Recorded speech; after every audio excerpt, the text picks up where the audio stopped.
What's up, folks? Justin Phillip here, Dog Times Productions, and today we are finally going to continue to the next chapter of our lighting tutorials.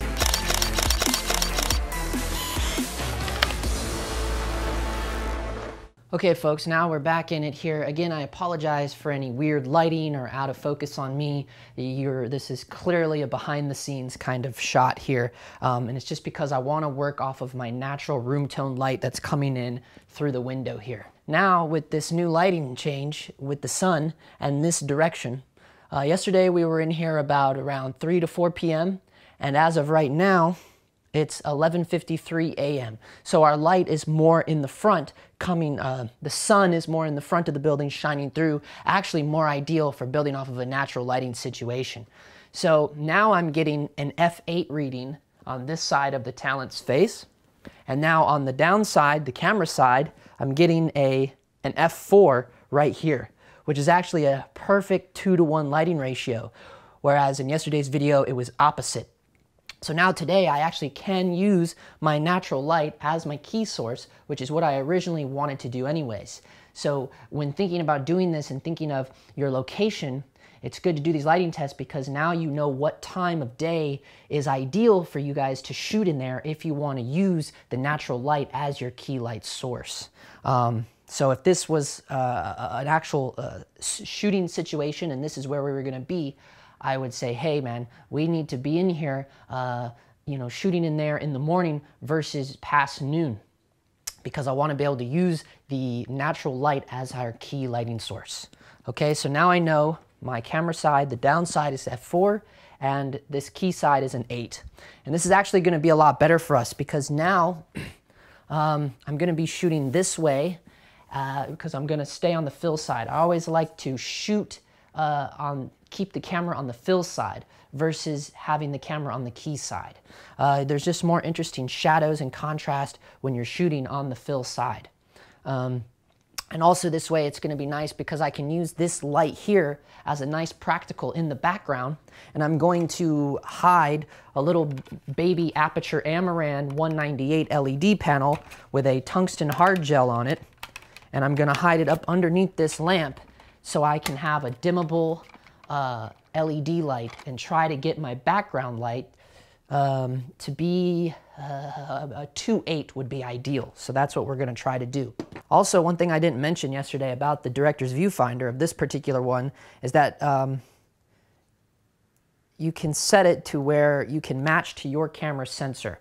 Now, the closest I can get to the BlackMagic Pocket Cinema Camera 4K with Metabones would be a Super 35 sensor, roughly. So that's another cool thing about this that I didn't mention in yesterday's video.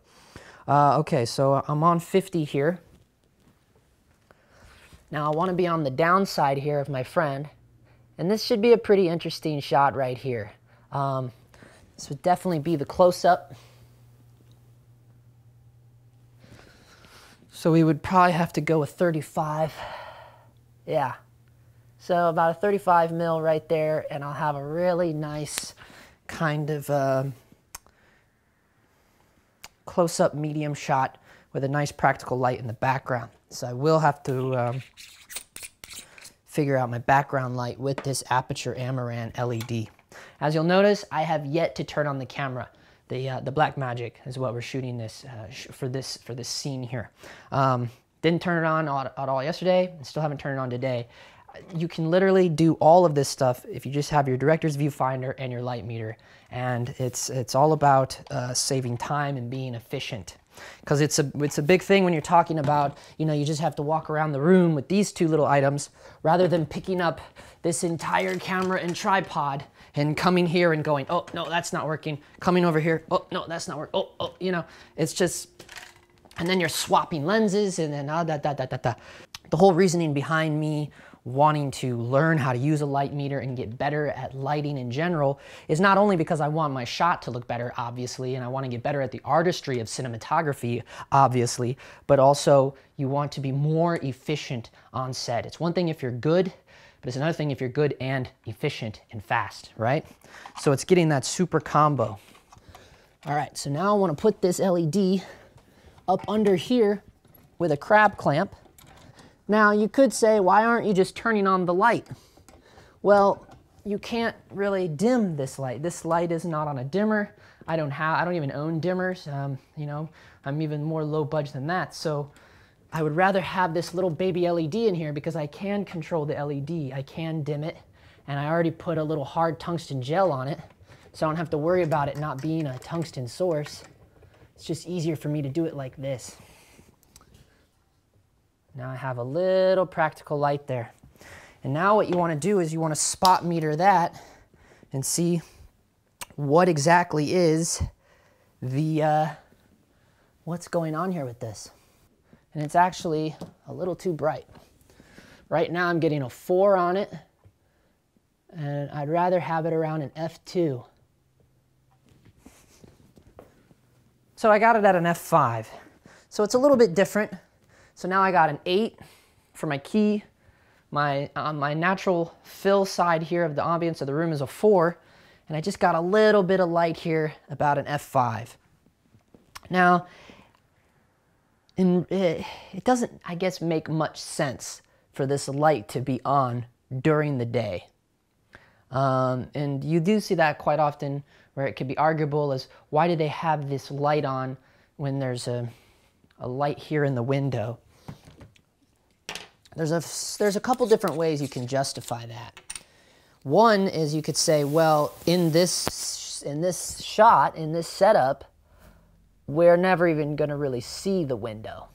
And to be honest with you, just looking at it through the director's viewfinder here and seeing the shot, it doesn't even look like it's on. As you can see, it probably doesn't even look like it's on through the GH5 there. It's just literally giving us a little bit of a different color in the background, you know? Now, if I cranked it up all the way like this, then you would say, why is that light on? And then it's noticeably on. But if you just dim it down a little bit here, and just to have a little bit, it's mainly just giving color to this lampshade is really all it's doing. And it doesn't even really look like it's on. It just looks like it's the light from the window hitting it and kind of brightening up that lampshade.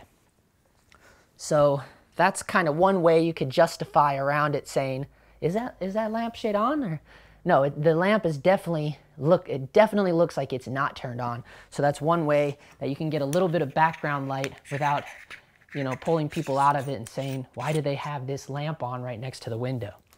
So it just looks like it's kind of, it gives the look that the light coming in through here is kind of wrapping around that light, just adding light here, but actually they don't know that I've added a light up under there.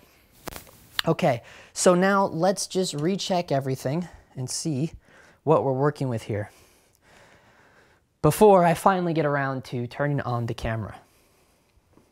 So yeah, we still got an 8 there, and we still got my 4 on this side. This is so ideal. This is so perfect. Okay, so what did I go with? The 35 mil. So I'm gonna put the 35 mil on the BlackMagic here. And as you'll see right now, I have 0 lights. I didn't even have to use the Kino 4 bank anymore. And I'll show you how we're gonna set up this shot. So yeah, I hope you guys are enjoying these tutorials, and I just wanted to let you guys know that I finally caved and got the small rig half cage for my BlackMagic Pocket 4K. There was a lot of controversy that came out of that SSD video that I made, but I will say this, guys, just seeing all the different comments back and forth and all the collective things, what worked for people, what didn't work for people, I'm realizing that this camera is still full of bugs. It doesn't matter what SSD you're shooting on. For one guy, his CFast cards failed him the same way my crazy SSD setup failed me. So it's just proof that look, guys, if I understand a lot of you are new to the world of BlackMagic cameras, but it goes back to the dawn of BlackMagic cameras. These things are glitchy. There's a reason why they don't cost as much as the red systems, you know, because they're glitchy. It is what it is. You get what you pay for. So we just have to keep experimenting and see what works, okay? But I did cave and get the small rig half cage. Now the reason I got it is because it has NATOs up here, but I added another NATO, and it was just perfect because I like having my side handle, I like having my top handle, and it was easy to add to my small rig half cage. But the #1 reason why I bought the small rig half cage for the Pocket 4K is because it has the Metabones support. And the Metabone support doesn't come with the half cage. It's like an extra $16 if you want the Metabone support. But I highly recommend this. This is the whole reason why I got this cage. I don't know if the Tilta comes with the Metabone support. Maybe they have their own Metabone support system. However, the small rig half cage for the Pocket 4K is only 70 bucks. And the Metabone support is only 16 bucks. Again, if you're interested in any of the things I talk about, check out my full filmmaking online camera gear bag. It pretty much covers the gamut of a lot of stuff, from lights to cameras to lenses to my rig systems, all my small rig stuff. But yeah, I just wanted to fill you in on that of why I talked a lot of smack about custom camera cages in my unboxing video of the Pocket 4K, but you know, at the end of the day, I want Metabone support. Okay, with that being said, I got that out of the way. Guys, I hope you enjoyed the tutorial. I did make playlists. If you're interested in any of the other tutorials that I've done, I've made a few different playlists. So I don't know if you want to check those out. And the show must go on, folks. Okay? I'm all good with constructive criticism, so keep it coming in. My loyal subscribers, thank you guys very much. You guys get it. You understand I'm a communal guy. I am one for the community. But if you start being a crazy madman, you're gonna get axed. Just know that, okay? I'm not your normal YouTube dude, okay? I will tell you how I feel.